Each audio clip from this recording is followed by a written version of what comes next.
नमस्कार। आज की बातचीत में आपका स्वागत है।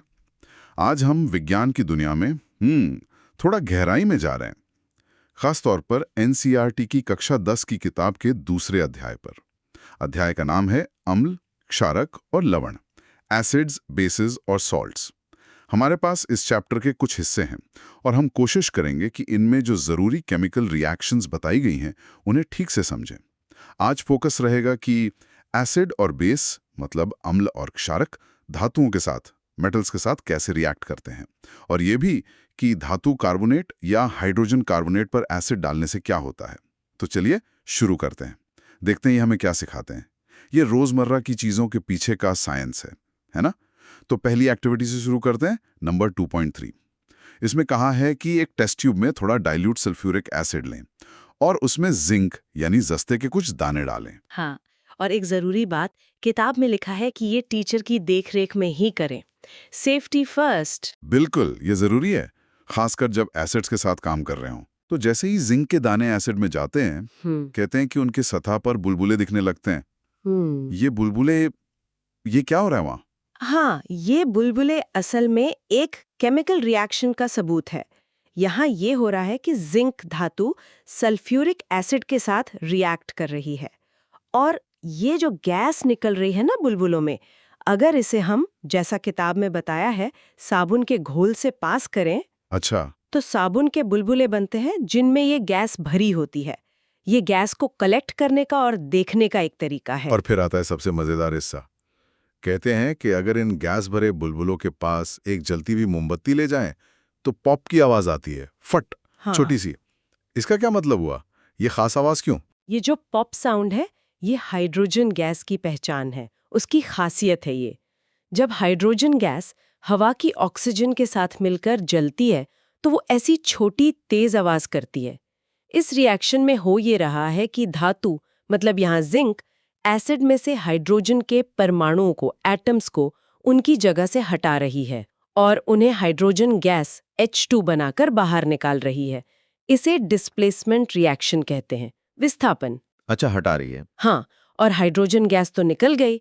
अब जो धातु का हिस्सा बचा और एसिड का बाकी हिस्सा, वो जुड़कर एक नया कंपाउंड बनाते हैं, जिसे केमिस्ट्री में हम लवण यानी सॉल्ट कहते हैं। सॉल्ट मतलब नमक। नहीं, सिर्फ खाने वाला नमक नहीं। केमिस्ट्री में एसिड और बेस के रिएक्शन से बनने वाले कई आयनिक कंपाउंड्स सॉल्ट कहलाते हैं। सही। इस केस में जिंक सल्फेट बनता है, वो भी एक सॉल्ट है।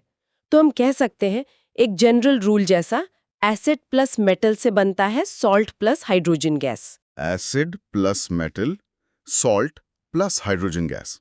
ठीक है। अच्छा, अच्छा, किताब में एक सवाल भी उठाया है फिर कि क्या यही रिएक्शन दूसरे एसिड्स के साथ भी होगा, जैसे HCl हाइड्रोक्लोरिक एसिड या HNO3 नाइट्रिक एसिड, या वो जो सिरके में होता है एसिटिक एसिड। क्या नतीजे बिल्कुल ऐसे ही होंगे? क्या हमेशा पॉप साउंड आएगा? स्रोत ने जवाब नहीं दिया, पर सवाल अच्छा है। हाँ, बहुत अच्छा सवाल है। और इसका जवाब है कि हाँ, ज्यादातर एसिड्स धातुओं के साथ ऐसे ही हाइड्रोजन गैस बनाते हैं, लेकिन रिएक्शन कितनी तेज होगी ये अलग-अलग हो सकता है। ये मेटल पर भी डिपेंड करता है कि वो कितना रिएक्टिव है। जैसे जिंक, वो हाइड्रोजन से ज्यादा रिएक्टिव है, इसलिए उसे हटा देता है। पर अगर हम कॉपर, तांबा लें जो कम रिएक्टिव है, तो शायद वो सल्फ्यूरिक एसिड से हाइड्रोजन गैस इतनी आसानी से न बना पाए। और एसिड की ताकत, मतलब वो कितना स्ट्रॉन्ग या वीक है, उससे भी फर्क पड़ता है। समझ गया। तो मेटल और एसिड दोनों पर डिपेंड करेगा। ठीक है, चलिए अब आगे बढ़ते हैं, देखते हैं कि क्षारक यानी बेस धातुओं के साथ कैसे रिएक्ट करते हैं। इसके लिए एक्टिविटी 2.4 है। इसमें कहा है कि जिंक के दानों को सोडियम हाइड्रोक्साइड NOH के घोल में डालो और गर्म करो। NOH तो एक जाना माना स्ट्रॉन्ग बेस है, और फिर से वही, जो गैस निकले उसे वैसे ही टेस्ट करो, साबुन के बुलबुले, जलती मोमबत्ती।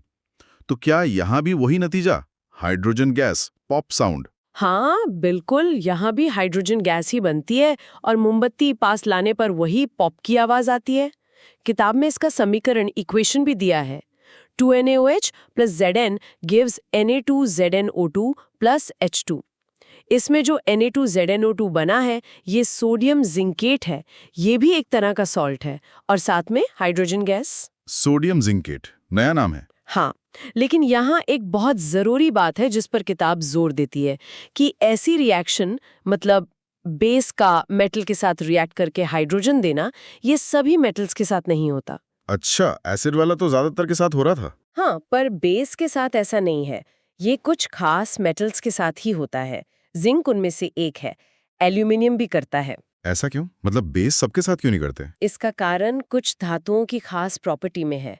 जिंक जैसी कुछ धातुएं एम्फोटेरिक होती हैं। एम्फोटेरिक मतलब वो एसिड और बेस दोनों से रिएक्ट कर सकती हैं। अच्छा, डबल रोल जैसा? हाँ, कुछ वैसा ही समझ लीजिए। इसीलिए जिंक NaOH जैसे स्ट्रॉन्ग बेस से भी रिएक्ट कर लेता है। पर ज्यादातर मेटल्स जैसे लोहा या तांबा वो सामान्य बेस के साथ ऐसे हाइड्रोजन गैस नहीं बनाते। तो ये याद रखना जरूरी है, बेस प्लस मेटल से हाइड्रोजन हमेशा नहीं बनती, कुछ खास मामलों में ही बनती है। ये तो काफी इंटरेस्टिंग है कि जिंक दोनों से कर सकता है। ठीक है, तो एसिड प्लस मेटल हो गया, बेस प्लस कुछ मेटल हो गया। अब आते हैं तीसरी रिएक्शन पर, एक्टिविटी 2.5। ये है धातु कार्बोनेट और धातु हाइड्रोजन कार्बोनेट की एसिड के साथ रिएक्शन। इसमें 2 टेस्ट ट्यूब लेने को कहा है, ए और बी। टेस्ट ट्यूब ए में थोड़ा सोडियम कार्बोनेट Na2CO3 लेना है, जिसे वॉशिंग सोडा भी कहते हैं, है ना? धावन सोडा। और टेस्ट ट्यूब बी में उतना ही सोडियम हाइड्रोजन कार्बोनेट NaHCO3। ये तो अपना बेकिंग सोडा है, खाने वाला सोडा। बिल्कुल। फिर दोनों में करीब 2 ml dilute hydrochloric acid HCl डालना है। अब क्या होगा? फिर से बुलबुले। हाँ जी, बिल्कुल। और इस बार तो तेजी से।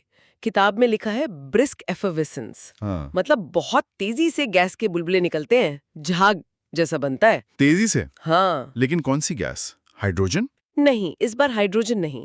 इस बार निकलती है carbon dioxide gas, CO2। CO2। अच्छा, जो हम सांस छोड़ते हैं वो वाली? ट्यूब ए में Na2CO3 plus 2HCl gives 2NaCl plus H2O plus CO2, मतलब sodium carbonate plus hydrochloric acid से बना सोडियम क्लोराइड, ये है साधारण नमक, पानी और कार्बन डाइऑक्साइड। NaCl। हाँ, नमक। और टेस्ट ट्यूब बी में NaHCO3 plus HCl gives NaCl plus H2O plus CO2। Sodium hydrogen carbonate plus hydrochloric acid से भी वही बना, सोडियम क्लोराइड, पानी और कार्बन डाइऑक्साइड। अच्छा, दोनों में प्रोडक्ट सेम है? हाँ, नमक, पानी और CO2 गैस। बिल्कुल। तो इस बार हमें मिली CO2 गैस। अब सवाल ये कि कैसे पक्का करें कि ये CO2 ही है? जैसे हाइड्रोजन के लिए पॉप टेस्ट था, CO2 का क्या टेस्ट है? किताब में बताया है कि इस गैस को चूने के पानी, लाइम वाटर से गुजारो। ये चूने का पानी क्या चीज है? चूने का पानी होता है कैल्शियम हाइड्रोक्साइड CaOH2 का पानी में बना हुआ साफ ट्रांसपेरेंट घोल। और हाँ, ये CO2 गैस का स्टैंडर्ड टेस्ट है। और फिर क्या होता है? यहाँ भी कुछ मजेदार है। किताब कहती है कि जैसे ही ये गैस चूने के पानी में जाती है, वो घोल एकदम दूधिया, मिल्की हो जाता है। ऐसा क्यों? सफेद क्यों हो गया वो? ये दूधियापन इसलिए आता है क्योंकि कार्बन डाइऑक्साइड गैस चूने के पानी के कैल्शियम हाइड्रोक्साइड से रिएक्ट करती है और बनाती है कैल्शियम कार्बोनेट, CaCO3। अब ये जो कैल्शियम कार्बोनेट बनता है, ये पानी में घुलता नहीं है, इनसॉल्युबल होता है। अघुलनशील। हाँ, अघुलनशील। तो इसके छोटे छोटे सफेद कण पूरे घोल में फैल जाते हैं, जिससे वो ट्रांसपेरेंट नहीं रहता, दूधिया दिखने लगता है। जैसे पानी में चॉक पाउडर घोल दो तो धुंधला हो जाता है ना, वैसा ही। इसे प्रेसिपिटेट बनना कहते हैं, अवक्षेप। अच्छा, प्रेसिपिटेट मतलब सॉलिड बन गया जो घुला नहीं। बिल्कुल। तो रिएक्शन हुई CaOH2 plus CO2 is equal to CaCO3 plus H2O। तो चूने का पानी दूधिया हो गया, मतलब पक्का है कि गैस CO2 ही थी। कमाल है, गैस पहचानने का कितना बढ़िया तरीका है। लेकिन रुकिए, कहानी यहाँ खत्म नहीं होती। किताब में एक और ट्विस्ट है। लिखा है कि अगर हम इस दूधिया घोल में और ज्यादा CO2 गैस पास करते रहें तो क्या होगा? क्या वो और सफेद हो जाएगा? नहीं, उल्टा होता है। अगर हम ज्यादा देर तक या ज्यादा मात्रा में CO2 गैस उसी दूधिया घोल से पास करते रहें, तो वो दूधियापन धीरे धीरे गायब हो जाता है। घोल फिर से साफ, ट्रांसपेरेंट जैसा होने लगता है। क्या गायब? पहले बना फिर गायब हो गया? ये कैसे? हाँ, ये थोड़ा जादू जैसा लगता है, पर इसका भी केमिकल कारण है। जब CO2 की मात्रा ज्यादा हो जाती है, तो वो पहले से बने हुए कैल्शियम कार्बोनेट, जो सॉलिड था, इनसॉल्युबल था, और पानी के साथ मिलकर एक नया पदार्थ बनाती है। वो है calcium hydrogen carbonate, CaHCO3 2। Calcium hydrogen carbonate? हाँ, और मजे की बात यह है कि ये नया पदार्थ कैल्शियम हाइड्रोजन कार्बोनेट पानी में घुलनशील है, सॉल्यूबल है। अच्छा, ये घुल जाता है? बिल्कुल। तो जो सफेद कण थे CaCO3 वो अब घुलकर कैल्शियम हाइड्रोजन कार्बोनेट बन गए हैं। समीकरण है CaCO3S plus H2OL plus CO2G is equal to CaHCO32AQ। AQ मतलब एक्वेस यानी पानी में घुला हुआ। क्योंकि अब बना हुआ पदार्थ घुल गया तो वो सफेद कण रहे नहीं और घोल फिर से साफ दिखने लगता है। वाह, ये तो सचमुच केमिस्ट्री का कमाल है। एक ही गैस कम डालो तो दूधियापन, ज्यादा डालो तो गायब। स्रोत में एक और जानकारी दी है कि चूना पत्थर, खड़िया, चौक और संगमरमर, मार्बल, ये सब असल में कैल्शियम कार्बोनेट CaCO3 के ही अलग-अलग रूप हैं। बिल्कुल सही कहा। ये सब नेचर में पाए जाने वाले कैल्शियम कार्बोनेट ही हैं, बस रूप अलग-अलग हैं। तो इस पूरी एक्टिविटी 2.5 से और इन उदाहरणों से हम एक जनरल निष्कर्ष निकाल सकते हैं कि कोई भी मेटल कार्बोनेट हो या मेटल हाइड्रोजन कार्बोनेट, जब वो किसी एसिड से रिएक्ट करता है तो हमेशा 3 चीजें बनती हैं। उस मेटल का कॉरेस्पॉन्डिंग सॉल्ट, पानी और carbon dioxide gas. Corresponding salt मतलब? जिस मेटल का कार्बोनेट लिया उसी मेटल का सॉल्ट बनेगा।